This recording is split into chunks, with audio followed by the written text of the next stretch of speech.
How you going, guys? Welcome back to the channel. Merry Christmas and a Happy New Year's to all you guys. Hope you're having a really good one. A little update on the Supra. What I've been doing is absolutely sweet FA. I haven't done a damn thing since I've parked this thing in here. I'd just like to say Merry Christmas to everyone and a Happy New Year. And no, Christmas is already gone for me, but Santa Claus was very nice enough. Or, well, me was very nice enough to get me a AC/DC TIG welder. So I should be able to, that'll be my next little project, to learn how to TIG weld alloy. And a good little kit that I got here, so there's a power pack. But unfortunately, I have never TIG welded in my life before, so I'll get this unpacked. We'll have a look at it. I got it all out, guys. This would be the earth clamp. Got the little your gas float valve, what you call it, expansion valve. So you got to run them for TIGs, for alloy, and for argon gas. Nice little stainless steel brush, pair of gloves, and with a helmet. There's your TIG, and it's also a MIG. Oh no, a MIG stick holder. I got a MIG, so I probably won't ever really use that. Some extra consumables, some tungsten, and some cups. Here's the main boy. It's a nice little unit. It's not that wide. It's 180 ampere, I'm guessing. So it's going to be fun. It's got all your peak currents and everything down to your post flow. Pretty set up. AC TIG, AC pulse TIG, DC TIG. I'll be using AC TIG for most of the time. I've never TIG welded before in my life, but I'll learn how to. I'm sure I'm going to make I'm going to love to see my first welds. They'll be absolutely dark shit, and they will not look like anything like that. But anyway, that's what I got for Chrissy, for myself. And well, I hope you all had a very, very Merry Christmas yourselves, and a Happy New Year's. I know it's been we've had tough times these past 2 years, but with all the Rona, all that BS, but hey, just keep a focus on your projects and what you're building, and let everything else around you just disappear. As for the last year building this is taking my mind off a lot of things and putting my mind on a lot of things. This car has been stressful, but for the year 2022, I'm expecting to have this car out and about a lot more often. The engine's only got 100 k's on it so far. Still got to do all them other little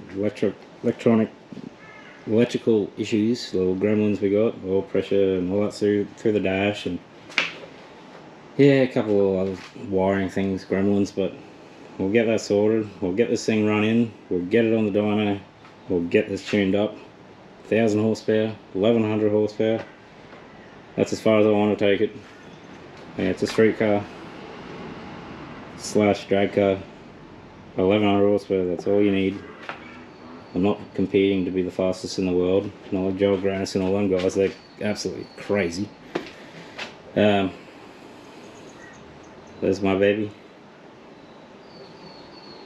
That's gonna be fun. But just a short little video, guys. Just to think, a whole year's gone past, and all this was stripped. There was no paint in there. I stripped it all the way down to the factory primer. I found that it had been in a crash. I could feel this side panel. It's just tweaked a little bit, but I've also blew this up, rebuilt it, repainted the engine bay, stripped it all down, painted it up, got it whole new front bar on it now, lip and side skirts, and it's come a long way. And it's still got a bit of a journey ahead of it. But I tell you what, when she's tuned up, we're gonna go do some street pulls.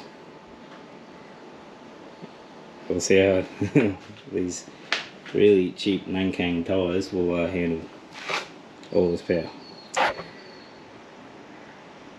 But those things are cool. So I had a little play. Here, a couple of my first ever welds. You can see I was just playing around, spotting. That's without fill. And then I started mixing into some fill, got some hot spots, and got a little bit better at it. Then these are my last ones. They're actually not bad, like pretty good TIG welder. But now I'm gonna sort out that fuel gauge issue where it's erratically jumping around. I got my laptop, me dirty little turd of a laptop down here. If it wants to work. Oh, it's alive, sorta. So we'll plug that sucker in.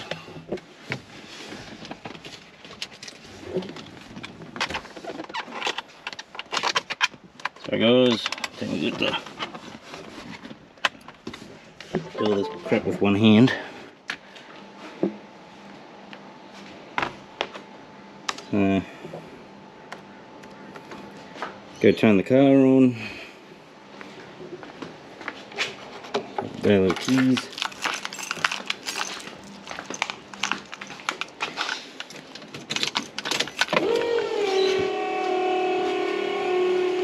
Now I have to change this within the ECU itself. I can't do it by the digital dash. I'll have to put filters onto it. Just wait for this to boot up.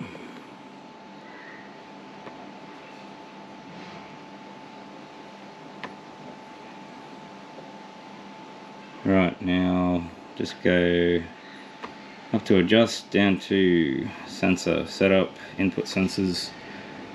We'll go over to what did I put on? I put on a user one, so fuel tank level, here it is. We'll get into that, and I've got filter set to 1.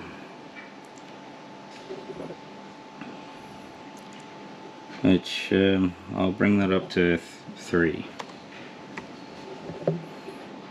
So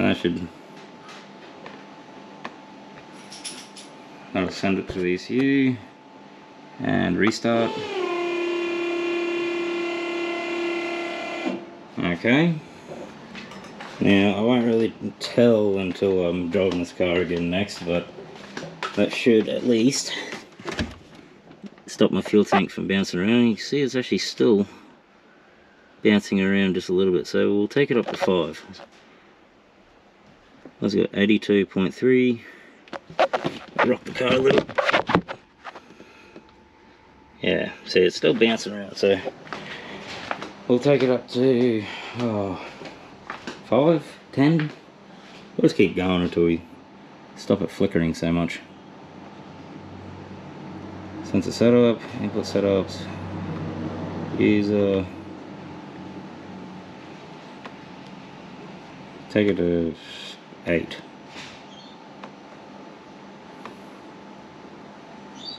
Send it to ECU and restart.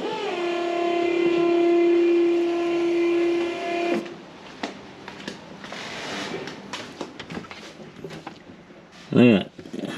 It's barely. Oh no, still flickering a fair bit.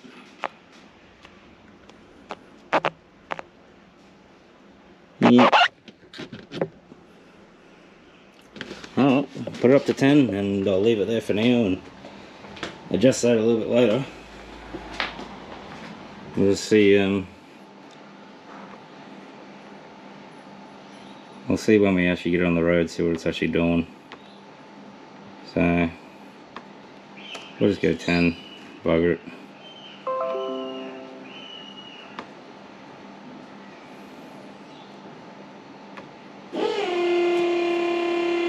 Cool, well that's done anyway.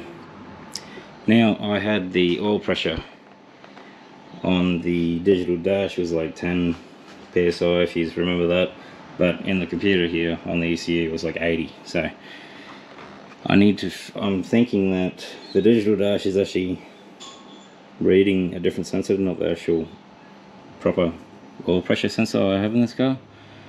So we'll go back into the input sensors and we'll find out what my oil pressure is actually using for a sensor. So we got exhaust, volumetric pressure, oil temp, oil pressure. It's on AV7, input AV7.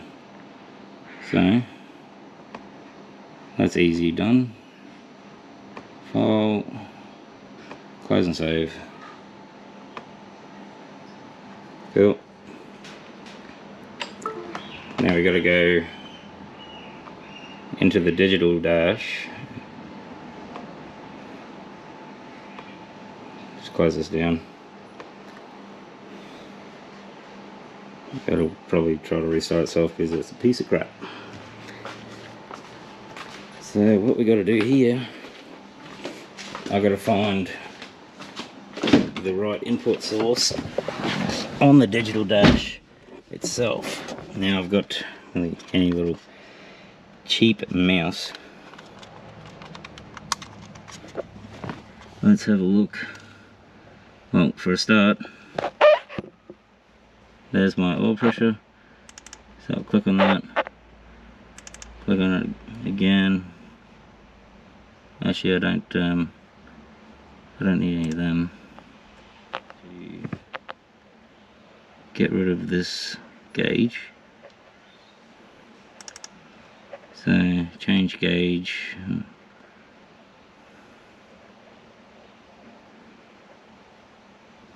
There you go, remove gauge. The gauge is now gone. I want to add a square. Double click on it. Well, actually, we'll go back and remove that gauge. Go up to here, and let's have a look for, what did I say it was? AV7. Possibly analog 7. We'll keep going through here. There's another analog 7. I'm not seeing any AV. We've got user channel 7. No, I don't think it's on user. Alright, I got onto the boys over at Powertrain Digital. They're gonna remote access from TeamViewer and actually have a look at the settings and my ECU just to see if it's set up correctly to get that oil pressure gauge to work properly. So like, it could be in PSI, which it is on the computer, but yeah, they're just going to work it out anyway. So once he gets online with me, then we'll go through it. So we're doing a little bit of remote Powertrain Digital's remote tuning, or looking into the dash itself. And well, it turns out I just had to change in the ECU itself. I had to change it over from yeah, he's popping out of it now. Change over from PSI over to, and calibrate the sensor for KPA. So is what the Powertrain Digital wants to read is KPA, so it was picking up the PSI signal and double changing it, converting it to PSI, which had itself confused. Now I've recalibrated. You can see that it's like it says it's got 1 PSI, which is a lie. I just haven't calibrated it correctly. So I'll get into what I had to do. So that's the Powertrain Digital, that dash. And I'm just going to go into my motor here. And the boys over at PowerTune, they're awesome. Their customer service is just awesome. And we'll just get into my ECU here. Now I didn't change any CAN data or anything like that.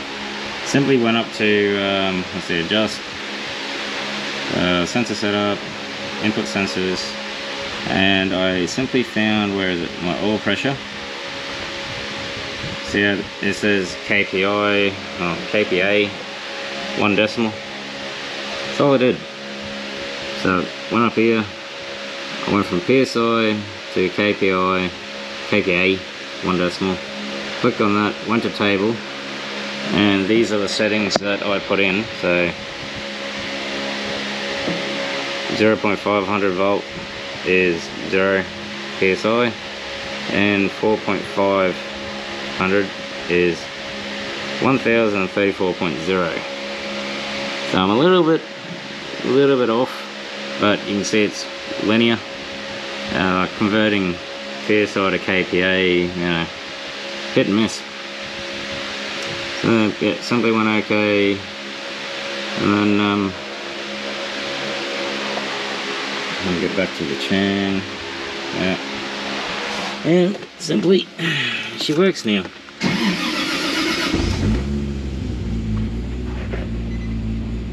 I got 50 PSI oil pressure.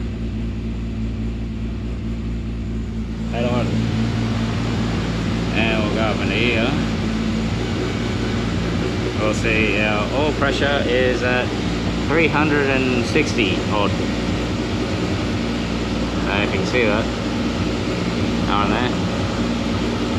OP, KPA, 350, 360, which is roughly 50 PSI. But I'm happy that works. The one thing we couldn't get working, unfortunately, was my my boost is pegged out at 935. But we'll work on that one later. I've got a actual boost gauge in here, so I'm not too worried. So I'll work that one out later.